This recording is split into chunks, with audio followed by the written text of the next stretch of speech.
Sa isang lihim na silid na puno ng high-tech na screen at kumikislap na mapa ng mundo, tahimik na nagtipon ang mga pinuno ng dibisyon.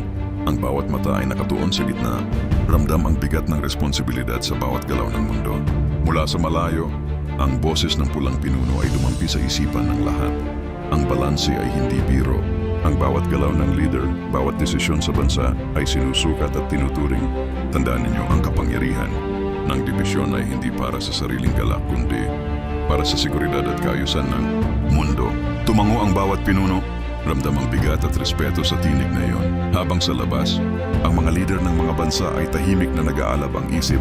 Ramdam ang takot sa hindi nakikitang puwersa. Ang bawat simbolo ng dibisyon sa mapa ay kumikislap, tanda ng kapangyarihan at disiplina. Sa simula ng bagong yugto, bawat kulay ay unti-unting magpapakita ng kanilang galaw at ang mundo ay muling haharap sa lihim na kamay na nagpapanatili ng balanse. Sa isang lihim na silid, mataas at moderno, nagtipon ang mga pinuno ng iba't ibang division ng The Color Family. Sa paligid, mga malalaking screen ang nagpapakita ng mapa ng mundo. Bawat bansa ay may kulay na kumakatawan sa kanilang kontrol at sa gitna ay ang simbolo ng organisasyon. Tahimik ang lahat, walang ibang makitang mukha maliban sa mga nakatindig sa paligid. Ang tanging naririnig ay ang boses ng pulang, pinuno mula sa malayong workshop sa Pilipinas. Panatilihin ninyo ang balance, wika niya.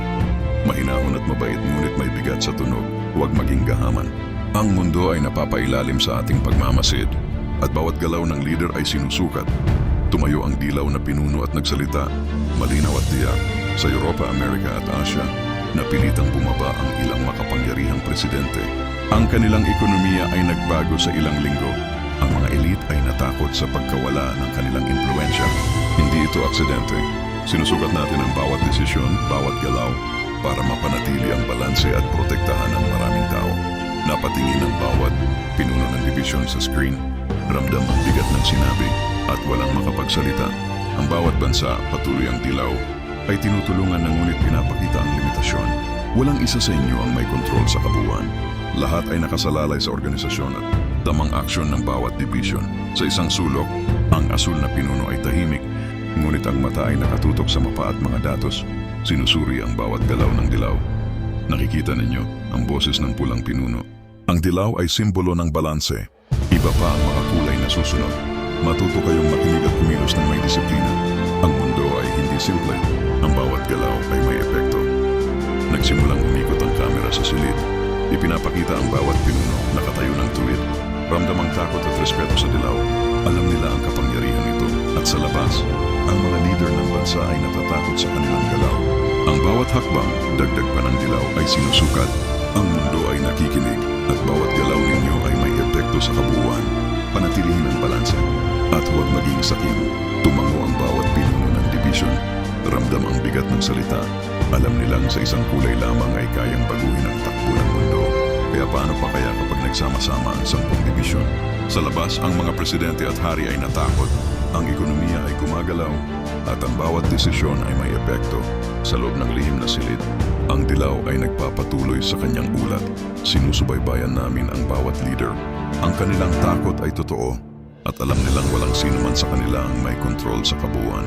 Lahat ay nakasalalay sa organisasyon at sa tamang galaw ng bawat dibisyon. Ang mga pinuno ay nakatindig. Nakikinig, ramdam ang bigat ng mundo at ang pulang pinuno mula sa kanyang workshop ay tahimik na nagmamasid, mabait ngunit nakakatakot sa kapangyarihan at impluensya. Nagpapaalala sa lahat ng disiplina, respeto at tamang aksyon. Sa silid ang mga pinuno ng dibisyon ay tahimik na nakatayo habang naririnig nila ang boses ng pulang pinuno mula sa workshop. Bawat salita ay puno ng kapangyarihan at paalala. Tandaan ninyo, wika ng dilaw na pinuno, hindi lamang sa mga aksyon ng bawat bansa nakasalalay ang balanse, kundi sa ating obserbasyon at pagtutulungan. Tumango ang asul at berde, ramdam ang bigat ng responsibilidad. Sa labas, ang mga leader ng bansa ay nag-uusap-usap sa pribadong silid. Hindi nila alam ang pinagmumulan ng pagbabago. Ano ba itong nangyayari sa ekonomiya namin? Tanong ni Presidente Rodriguez sa kanyang ministro. Lahat ng galaw ay tila pinipigilan o pinapalakas sa paraan hindi namin nakikita. Wala po tayong kontrol, sagot ng ministro. Parang may isang puwersang nakatingin sa bawat hakbang natin. Sa loob ng lihim na silid, nagsimulang ipakita ng dilaw ang mapa ng mundo. Bawat bansa ay kumikislap sa dilaw na simbolo. Ramdam ng bawat pinuno ang takot at respeto sa kapangyarihan ng division. Sinusukat namin ang bawat leader, bawat galaw, bawat desisyon, dagdag ng dilaw, at ipinapakita ang limitasyon ng kapangyarihan ninyo. Ang balanse ay dapat manatili. Napatingin ang mga pinuno ng division sa isa't isa. Alam nilang sa isang kulay lamang ay kayang kontrolin ang galaw ng daigdig. Kaya paano pa kaya kapag ang iba pang division ay kumilos? Sa kabilang panig ng silid, nakatingin ang pula sa mapa. Mahinahon ngunit matalim ang mata. Ramdam ang bigat ng mundo sa kanyang puso. Ito ang paalala, patuloy ng dilaw. Ang kapangyarihan ay hindi para sa sariling galak. Ito pa'y responsibilidad. Lahat ng aksyon ay sinusukat. Ang bawat bansa ay sinusuri. Ang takot at respeto ng mundo ay bunga ng ating disiplina at bawat galaw ay may epekto. Sa labas, naririnig ng mga leader ang mga kaganapan sa kanilang ekonomiya, politika at seguridad. Ang kanilang takot ay tunay, ngunit hindi nila alam kung sino o ano ang nagbabantay sa kanila. Hindi ito biro, sabi ng dilaw sa mga pinuno ng division. Ang bawat desisyon, bawat galaw ng leader ay nakakaapekto sa milyon-milyong buhay. Panatilihin ang balanse, huwag maging sakim, at kumilos ayon sa disiplina. Ang bawat pinuno ay nakatindig, tahimik, ramdam ang bigat ng mundo sa kanilang mga balikat.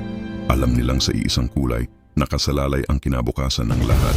Sa labas, ang mga presidente at hari ay hindi makagalaw ng walang pakiramdam ng takot at limitasyon, sapagkat ang kapangyarihan ng dilaw na dibisyon ay malinaw at nakikita sa bawat galaw ng mundo. At kahit sa malayong workshop, ang pulang pinuno ay patuloy na nagmamasid, mabait ngunit nakakatakot, nagbibigay ng paalala sa lahat ng disiplina, respeto at tamang aksyon. Sa kabilang panig ng lihim na silid, humarap ang asul na pinuno sa mga kasamahan. Ang kanyang tinig ay malinaw at may bigat. Ramdam ng lahat ang tensyon sa hangin. Ang bawat galaw ng mga bansa ay sinusuri at tiniyak namin na walang lumalampas sa balance, sabi niya. Habang ipinapakita sa high-tech na screen ang mapa ng daigdig na may kumikislap na asul na marka sa ilang kritikal na lungsod. Ang mga pinuno ng iba pang division ay nakatingin. Tahimik, ngunit alam nilang may kasamang takot ang bawat galaw na ipinapakita ng asul sa kabilang bahagi ng mundo. Sa isang opisina sa Washington, D.C., narinig ni Presidente Alvarado ang balita na biglang bumagsak ang stock market ng kanyang bansa. Paano nangyari ito sa isang iglap? Tanong niya sa kanyang kalihim. Lahat ng galaw ng ekonomiya ay tila may puwersang nakabantay. Sir, sagot ng kalihim. Parang may hindi nakikitang kamay ang kumokontrol sa merkado. Lahat ng leader ay sumusunod sa isang pattern na hindi natin kayang baguhin. Sa silid muling umimik ang asul, ipinaliwanag niya ang bawat pagkilos sa mga pinuno ng division. Ang bawat leader ay sinusukat, ang bawat galaw ay binibigyang halaga. Ang ating kapangyarihan ay hindi para sa sariling karangalan, kundi para sa balanse ng mundo. Ang asul na division ay hindi nakikita sa harap ng publiko, ngunit ang galaw nito ay nararamdaman sa bawat desisyon ng mga pinuno at leader ng bansa. Tumango ang berde at dilaw. Ramdam nila ang lalim ng impluwensya ng asul, hindi lamang sa politika kundi sa teknolohiya, seguridad at komunikasyon ng buong mundo.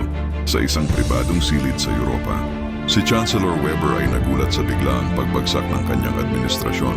Hindi ko maintindihan. Parang lahat ng desisyon ko ay hindi nagawa, sabi niya sa kanyang tagapayo. Sir, parang may mas malakas pa sa atin, tugon ng tagapayo. Isang puwersa na kumikilos ng tahimik at hindi nakikita. Sa lihim na silid, nagpatuloy ang asul. Hindi kami nanghihimasok para magpakita. Kami ay nagmamasid at nagtatakda ng limitasyon. Ang bawat galaw ay sinusukat. Bawat bansa ay may responsibilidad sa sarili nitong balanse. At ang bawat leader ay may takot sa hindi nakikitang presensya ng asul. Ang mga pinuno ng dibisyon ay nakatayo, nakikinig. Alam nilang sa asul nakasalalay ang katatagan ng mundo. Sa labas, ang mga presidente, hari at elite ay hindi makagalaw ng hindi ramdam ang presensya at limitasyon. Isang paalala na kahit ang pinakamakapangyarihang tao sa mundo ay bahagi lamang ng mas malawak na plano na pinamumunuan ng lihim na dibisyon. Sa huli, ang bawat salita ng asul ay tumagos sa isipan ng mga pinuno. Disiplinado, tahimik, at may bigat ng kapangyarihan.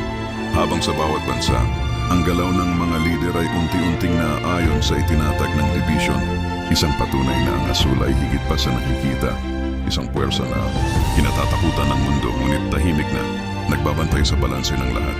Matapos ang lahat ng pagpupulong, pagsusuri at tahimik na obserbasyon, bumalik ang katahimikan sa lihim na silid. Ang bawat pinuno ng dibisyon ay nakatayo, nakikinig sa huling paalala ng pulang pinuno. Ang balanse ng mundo ay hindi nagtatapos dito. Ang bawat galaw ninyo, bawat desisyon ay may epekto. Panatilihin ang disiplina, manatiling maingat at alalahanin. Hindi lahat ay nakikita ang tunay na kapangyarihan. Ang mundo ay nakasalalay sa ating kilos at sa ating puso. Ngunit hindi sa pagpapakita ng lakas, kundi sa katalinuhan at pangangalaga. Tumango ang bawat pinuno. Alam nila na sa kabila ng takot at respeto, may pananagutan silang higit pa sa kanilang sarili. Sa labas, ang mga leader ng bansa at elite ay hindi lubos na nakakaunawa sa pinagmumulan ng pagbabago. Ngunit ramdam nila ang impluensya, isang tahimik na kapangyarihan na humuhubog sa lahat. Sa pagtatapos ng kabanata, unti-unti silang umalis, dala ang aral at responsibilidad, habang sa gitna ng lihim na silid, ang mga kulay ay nananatiling nagbabantay, tahimik, disiplinado, at handang kumilos muli para sa balanse ng mundo. Kung narinig mo man ito o napanood, hindi mo kailangang i-share, i-like o ipakita sa iba. May mga magsasabing gawa-gawa lamang o kasinungalingan ito. May magsasabi rin na totoo, ngunit walang pakialam ang nasa likod nito kung sumikat man o hindi. Hindi namin kailangang patunayan ang katotohanan. Ang kwento ay kusang kakalat. Ang tanging layunin nito ay ipakita ang balanse, disiplina at mga lihim na puwersa sa mundo. Ang bawat eksena, bawat salita ay nilikha upang maipahayag ang ideya ng responsibilidad at kapangyarihan, ngunit hindi para magdulot ng takot o panlilinlang. Manood ng may bukas na isipan at unawain na ang mensahe ay higit pa sa imahinasyon. Isa itong paalala na may mga puwersang kumikilos sa likod ng nakikita at ang tunay na kapangyarihan ay hindi palaging nasa harap ng mata ng tao.